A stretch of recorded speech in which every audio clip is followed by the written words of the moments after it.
Now let's see multiplication of vectors.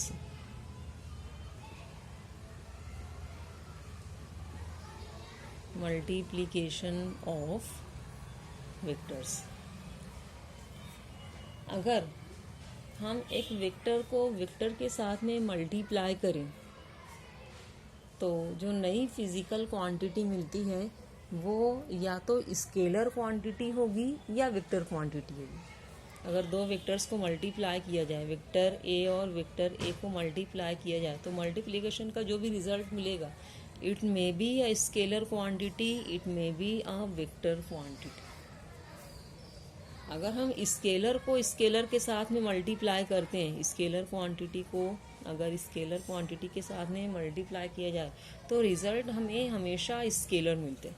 For example 5 multiplied by 7 35, it is a scalar quantity. लेकिन अगर एक scalar को vector के साथ में मल्टीप्लाई किया जाएगा, एक स्केलर क्वांटिटी को अगर एक वेक्टर क्वांटिटी के साथ में मल्टीप्लाई किया जाए तो हमें रिजल्ट ऑफ मल्टीप्लिकेशन यानी आंसर हमेशा एक वेक्टर क्वांटिटी मिलेगी. तो अगर दो वेक्टर्स को मल्टीप्लाई करने पर मल्टीप्लिकेशन का रिजल्ट एक स्केलर क्वांटिटी मिले तो जो प्रोडक्ट होता है ये स्केलार प्रोडक्ट कहलाता है. हम दो वेक्टर क्वांटिटीज़ को मल्टीप्लाई कर रहे हैं लेकिन मल्टीप्लिकेशन का जो रिजल्ट मिलेगा, हासिल ज़र्ब जो होगा, ये एक स्केलर क्वांटिटी होगी. फॉर एग्जांपल अगर फोर्स वेक्टर को डिस्प्लेसमेंट वेक्टर से मल्टीप्लाई किया जाए तो result of multiplication work done होता है जो कि एक स्केलर क्वांटिटी है. फोर्स वेक्टर क्वांटिटी है, डिस्प्लेसमेंट वेक्टर क्वांटिटी है, लेकिन इन दोनों का जो प्रोडक्ट है, इन दोनों का जो मल्टीप्लिकेशन यानी वर्क डन, ये स्केलर होता है. तो अगर दो वेक्टर्स के मल्टीप्लिकेशन का रिजल्ट एक स्केलर क्वांटिटी हो तो जो मल्टीप्लिकेशन होता है दोनों वेक्टर्स का जो प्रोडक्ट होता है that is called scalar product. और ऐसे प्रोडक्ट को डिनोट करने के लिए, जाहिर करने के लिए दोनों वेक्टर्स के बीच में एक डॉट लगाया जाता है. दोनों वेक्टर्स के बीच में जो कि हम एक डॉट प्लेस करते हैं इस प्रोडक्ट को रिप्रेजेंट करने के लिए, इसलिए ये प्रोडक्ट डॉट प्रोडक्ट भी कहलाता है. तो स्केलर प्रोडक्ट को डिफाइन करने के लिए हम दो वेक्टर्स कंसिडर करेंगे, वेक्टर ए और वेक्टर बी. दोनों वेक्टर्स का जो मल्टीप्लिकेशन है, दोनों का जो मल्टीप्लिकेशन है ये सपोज एक स्केलर क्वांटिटी है तो जो प्रोडक्ट है ये स्केलर प्रोडक्ट होगा. तो स्केलर प्रोडक्ट की वैल्यू हो जाएगी ए, दैट इज मैग्नीट्यूड किसका, वेक्टर ए का, इनटू बी.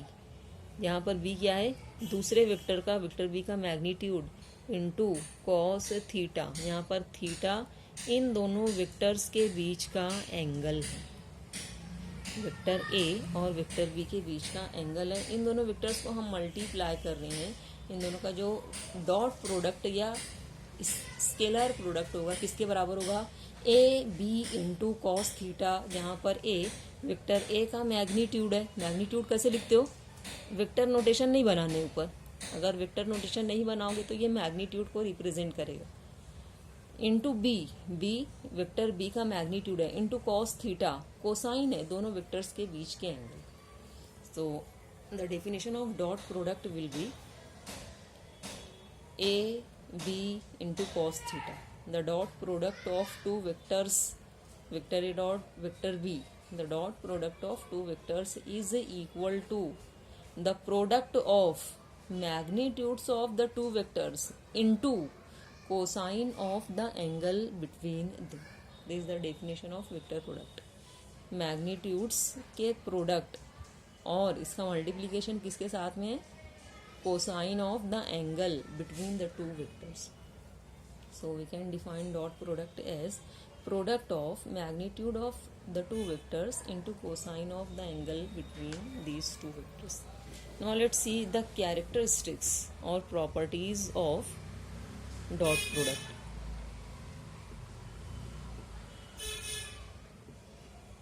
क्या क्या प्रॉपर्टीज हैं स्केलार प्रोडक्ट या डॉट प्रोडक्ट की. पहली प्रॉपर्टी है we can write a dot product of two vectors vector P dot vector Q as P Q into cos theta, जहाँ पर थीटा दोनों वेक्टर्स के बीच का angle. Suppose this is vector P, this is vector Q. अब यहाँ पर जो वेक्टर क्यू है इसको हम स्प्लिट करेंगे, सिर्फ इसी एक वेक्टर को रिजॉल्व करेंगे, स्प्लिट करेंगे दो कंपोनेंट्स में। कौन कौन से दो कंपोनेंट्स होंगे? एक कंपोनेंट हो जाएगा, अगर दोनों वेक्टर्स के बीच का एंगल थीटा है तो थीटा के साथ वाला कंपोनेंट क्या होगा? कॉस वाला, एडजेसेंट कंपोनेंट है, एंगल के बाजू वाला कंपोनेंट है। एक कंपोनेंट ये हो जाएगा। वेक्टर क्यू के दो कंपोनेंट्स बना रहे हैं। वेक्टर पी ऑलरेडी ये वेक्टर है, this is the vector P, ये पहले से वेक्टर पी है, this is the vector Q, और वेक्टर पी और वेक्टर क्यू के बीच का एंगल थीटा है। अब वेक्टर क्यू को हम स्प्लिट कर रहे हैं, रिजॉल्व कर रहे हैं दो कंपोनेंट्स में। एक कंपोनेंट ये एडजेसेंट कंपोनेंट होगा, यानी वेक्टर पी की डायरेक्शन में होगा ये कंपोनेंट। तो एडजेसेंट कंपोनेंट क्या हो जाएगा? Q cos theta. Adjacent component हो जाएगा क्यू कॉस थीटा। थीटा के बाजू वाला कंपोनेंट है, थीटा से लगा हुआ, उससे मुत्तसिला कंपोनेंट है, तो ये क्यू कॉस थीटा कंपोनेंट हो जाएगा। और दूसरा क्या हो जाएगा? Q sine theta. तो कंपोनेंट वेक्टर क्यू के पी की डायरेक्शन में क्यू कॉस थीटा और इसकी परपेंडिकुलर डायरेक्शन में क्यू साइन थीटा होगा। तो हम इस डॉट प्रोडक्ट को लिख सकते हैं एज पी इंटू, इसको ब्रैकेट में लिख लो, Q cos theta. P into what is Q cos theta? Q cos theta क्या है? वेक्टर क्यू का कंपोनेंट है, किस डायरेक्शन में? वेक्टर पी की डायरेक्शन में। So the dot product vector P dot vector Q, it will be equal to the magnitude of vector P into the component of vector Q along vector P. Vector Q का component है किस direction में? Vector P की direction में। इसलिए हम dot product को लिख सकते हैं as product of magnitude of the first vector into the component of the second vector in the direction of the first vector. This is the first property, first characteristic of dot product. दो vectors का जो dot product है ये commutative law को obey करता है। Commutative law क्या होता है? हम प्रोडक्ट में वेक्टर्स का ऑर्डर अगर बदल भी दें तो वेक्टर प्रोडक्ट के ऊपर कोई इफेक्ट नहीं होगा, वो चेंज नहीं होगा। हम डॉट प्रोडक्ट को लिख रहे हैं as vector P dot vector Q. किसके बराबर है ये? पहले वेक्टर का मैग्नीट्यूड इंटू सेकंड वेक्टर का मैग्नीट्यूड इंटू कॉस थीटा। इसको हम ऐसे भी लिख सकते हैं, क्यू को पहले लिख दो, p into Q, Q into P के बराबर होगा, दोनों मैग्नीट्यूड्स हैं। सो दिस विल बी, अब पहले वेक्टर का मैग्नीट्यूड क्यू है, यानी पहला वेक्टर प्रोडक्ट में क्या हो जाएगा? Q, vector Q. दूसरा वेक्टर क्या हो जाएगा? Vector P. So P Q cos theta, चूँकि क्यू पी कॉस थीटा के बराबर है, so we can write vector p dot vector q equal to vector q dot vector q। यानी dot product में अगर हम वेक्टर्स का ऑर्डर चेंज भी करें तो प्रोडक्ट की वैल्यू वही रहेगी, चेंज नहीं होगी। दिस कॉल्ड कम्यूटेटिव लॉ, यानी डॉट प्रोडक्ट कम्यूटेटिव लॉ को ओबे करता है। Now let's see the third property. तीसरी प्रॉपर्टी है डॉट प्रोडक्ट की, it obeys distributive law.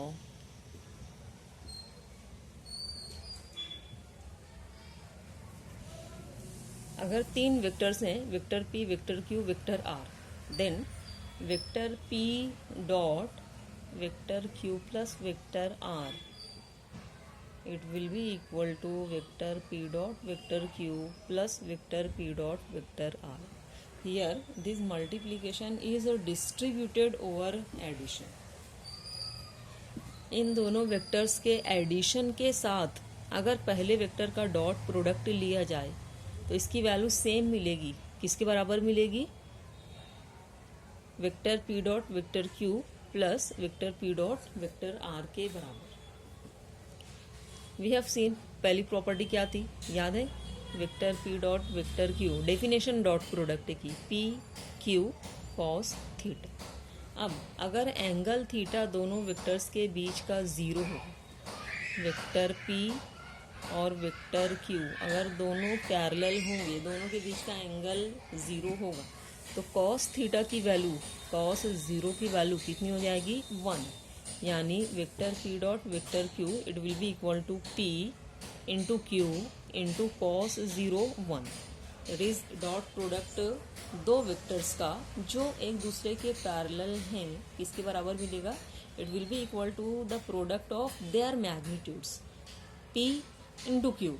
p क्या है, वेक्टर p का मैग्नीट्यूड, q वेक्टर q का मैग्नीट्यूड, p इंटू क्यू, यानी कि दोनों के मैग्नीट्यूड्स का प्रोडक्ट। तो दो पैरेलल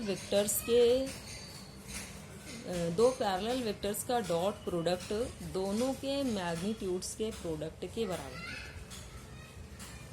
अगर इस कैरेक्टरिस्टिक को हम लिखें यूनिट वेक्टर्स के लिए तो कैसे लिखोगे, एक्स एक्सिस की डायरेक्शन में यूनिट वेक्टर क्या होता है, आई कैप। तो I cap dot I cap, ये सेल्फ डॉट प्रोडक्ट हो जाएगा। दूसरा केस क्या हो सकता है, दोनों वेक्टर्स परपेंडिकुलर है, this is vector P, this is vector Q, दोनों के बीच का एंगल कितना है, 90 डिग्री। तो अगर एंगल थीटा की वैल्यू 90 डिग्री है तो कॉस 90 डिग्री कितना होता है हमें मालूम है, it is equal to 0। Dot product ऐसे दो वेक्टर्स का हो जाएगा, vector P dot vector Q equal to by definition P Q into cos theta, cos 90 0 का एंगल थीटा 90 है, दोनों वेक्टर्स एक दूसरे के ऊपर परपेंडिकुलर हैं, दोनों के बीच का एंगल 90 है, कॉस 90 0 होगा। सो पी क्यू इंटू 0 पूरा प्रोडक्ट कितना हो जाएगा, 0। तो दो म्यूचुअली परपेंडिकुलर वेक्टर्स का डॉट प्रोडक्ट हमेशा कितना मिलेगा, it will be equal to 0। Unit vectors के लिए क्या हो जाएगा, ये हमें मालूम है, एक्स एक्सिस की डायरेक्शन में यूनिट वेक्टर कितना होता है, आई कैप, वाई एक्सिस की डायरेक्शन में यूनिट वेक्टर कितना होता है, जे कैप, और जेड एक्सिस की डायरेक्शन में यूनिट वेक्टर कितना होता है, के कैप। तीनों एक्सिस एक दूसरे पर परपेंडिकुलर है, ये X axis, Y axis 90 degree पर और जेड एक्सिस ऊपर आएगा, दोनों के ऊपर परपेंडिकुलर होगा। तो यूनिट वेक्टर्स का डॉट प्रोडक्ट कितना हो जाएगा, I cap dot J cap, दोनों के बीच का एंगल 90 है, और अगर एंगल 90 है तो डॉट प्रोडक्ट हमेशा कितना होगा, 0। J cap dot I cap कितना हो जाएगा, it will be 0। K cap dot I cap it will be equal to 0। Order change कर दोगे तो भी प्रोडक्ट की वैल्यू वही होगी, 0। J cap dot I cap, के कैप डॉट जे कैप और जे कैप डॉट के कैप, या के कैप डॉट आई कैप, या आई cap dot K cap. Order अगर चेंज भी कर दें तो डॉट प्रोडक्ट सेम रहते हैं, अगर इसका डॉट प्रोडक्ट 0 है तो इसका डॉट प्रोडक्ट भी 0 होगा। तो ये 6 प्रोडक्ट्स यूनिट वेक्टर्स के 0। तीसरा केस क्या हो सकता है, अगर एंगल थीटा 180 डिग्री हो, यानी दोनों वेक्टर्स कैसे होंगे, एंटी पैरेलल। ये वेक्टर P है, this is the vector Q, दोनों के बीच का एंगल 180 डिग्री होगा। अगर एंटी पैरेलल है तो कॉस 180 डिग्री की वैल्यू हमें मालूम है -1 होती है। तो vector P dot vector Q it will be equal to P Q into cos 180, और कॉस 180 कितना है, -1, माइनस साइन मल्टीप्लाई हो जाएगी, so it will be equal to -1। तो एंटी पैरेलल वेक्टर्स का डॉट प्रोडक्ट दोनों वेक्टर्स के मैग्नीट्यूड के प्रोडक्ट के बराबर होगा with a negative sign. Now let's see the next property. Component form क्या होगा डॉट प्रोडक्ट का, what is the component form, vector P dot vector Q। Vector P का कंपोनेंट फॉर्म कैसे लिखोगे, P X suppose X component है, X axis की direction में component है, पी वाई वाई एक्सिस की डायरेक्शन में कंपोनेंट है, और पी जेड जेड एक्सिस की डायरेक्शन में कंपोनेंट है। किसका? वेक्टर पी का। ये तीनों कंपोनेंट्स हैं वेक्टर पी के। किस डायरेक्शन में? एक्स वाई और जेड डायरेक्शन में रिस्पेक्टिवली। तो कंपोनेंट फॉर्म क्या हो जाएगा वेक्टर पी का? आई cap P X plus J cap P Y plus K cap P Z. याद है कंपोनेंट फॉर्म हम निकाल चुके हैं लास्ट लेक्चर में। So the component form of vector P will be I P X plus J P Y plus K P Z. Vector Q का component form क्या हो जाएगा? I cap into Q X. Q X क्या है? Vector Q का component X axis की direction में, plus J cap into Q Y. What is Q Y? Vector Q का कंपोनेंट है वाई एक्सिस की डायरेक्शन में, plus K cap into Q Z, जहाँ पर क्यू जेड वेक्टर क्यू का कंपोनेंट है in the direction of Z axis. अब dot product लिखेंगे दोनों वेक्टर्स का, vector P dot vector Q. It will be equal to vector P का component form क्या है? I cap P X plus J cap P Y plus K cap P Z dot. अब vector Q की value लिखेंगे। Component form में vector Q किसके बराबर है? I cap Q X plus J cap Q Y plus K cap Q Z. अब product निकाल लेते हैं। सिंपली हमें मल्टीप्लाई करना है ब्रैकेट्स को। तो पहले ब्रैकेट में 3 क्वांटिटीज़ हैं, तीनों को सेकंड ब्रैकेट की तीनों क्वांटिटीज से मल्टीप्लाई करेंगे। टोटल कितने प्रोडक्ट्स मिल जाएंगे? 3 इंटू 3 9। तो पहले हम आई कैप पी एक्स को दूसरे ब्रैकेट से मल्टीप्लाई करेंगे। ये हो जाएगा I cap dot I cap into P X Q X plus, अब आई कैप पी एक्स को किससे मल्टीप्लाई करोगे? जे कैप क्यू वाई से। तो I dot J into P X Q Y plus, अब आई पी एक्स को किससे multiply करोगे? सेकंड ब्रैकेट की तीसरी टर्म से, आई डॉट के into P X Q Z plus, अब क्या करेंगे? पहले ब्रैकेट की सेकंड टर्म को दूसरे ब्रैकेट की तीनों टर्म से मल्टीप्लाई करेंगे। तो इसके लिए पहला प्रोडक्ट मिलेगा J dot I, J cap dot I cap P Y Q X plus J dot J into P Y Q Y plus, अब जे डॉट के लेंगे, जे पी वाई को तीसरी टर्म से मल्टीप्लाई करोगे, J dot K P Y Q Z plus, अब क्या करोगे? पहले ब्रैकेट की जो लास्ट टर्म है तीसरी टर्म, इसको दूसरे ब्रैकेट की तीनों टर्म से मल्टीप्लाई करो। पहले के पी जेड को आई क्यू एक्स से मल्टीप्लाई करोगे। प्रोडक्ट क्या हो जाएगा? के डॉट आई, के dot I P Z Q X, P Z Q X plus, अब किससे मल्टीप्लाई करोगे? दूसरी टर्म से, के dot J, K dot J P Z Q Y plus K cap dot K cap P Z Q Z. Now let's simplify. What is the value of I cap dot I cap?